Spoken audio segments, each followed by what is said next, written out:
Hello दोस्तों, राम ज्ञान channel में एक बार फिर आपका स्वागत है। आज हम और सवाल जवाब लेके आ चुके हैं टाइमलेस वीडियो में। तो चलो दोस्तों शुरू कर देते हैं। आज का सवाल है, कर्म और उसके फल का रहस्य, पुण्य, पाप, सकाम, निष्काम और साक्षी भाव की सच्चाई। चलो शुरू करते हैं। पहला सवाल है, पुण्य कर्म फल क्या है? जवाब है, जो कर्म किसी के हित, भलाई, प्रेम और सेवा के भाव से किया जाए, बिना किसी को दुख पहुंचाए, वह पुण्य कर्म कहलाता है। ऐसे कर्म से मन को शांति, जीवन में सुख और अगले जन्मों में शुभ अवसर मिलते हैं। यह फल आनंद और सुविधा के लिए मिलता है। संक्षेप में, पुण्य कर्म का फल सुख, शांति, समृद्धि और शुभ अवसर। दूसरा सवाल है, पाप कर्म फल क्या है?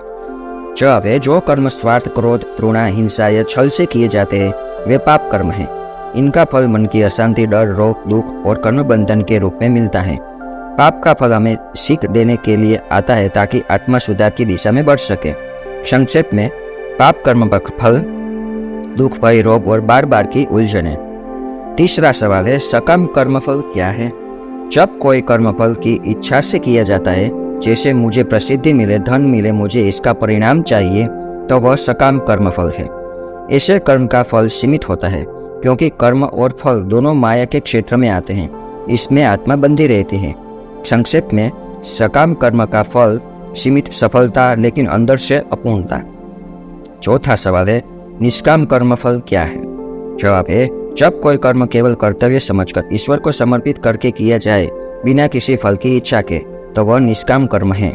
ऐसे कर्म से आत्मा शुद्ध होती है और धीरे धीरे मोक्ष की दिशा में बढ़ती है। फल भले न मांगा हो, लेकिन ईश्वर स्वयं ऐसा कर्म फल प्रदान करते हैं जो सबसे श्रेष्ठ होता है।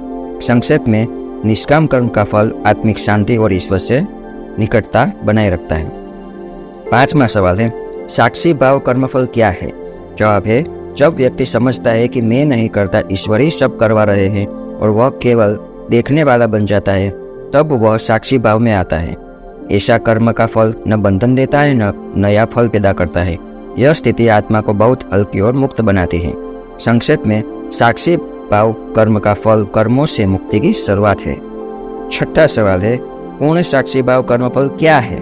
जवाब है, यह अवस्था तब आती है जब जीव पूरी तरह से जान लेता है कि मैं आत्मा हूँ, करता नहीं, भोगता नहीं, केवल साक्षी हूँ और सब कुछ ईश्वर की लीला है। इस अवस्था में कर्मों का कोई फल जीव को नहीं बांधता।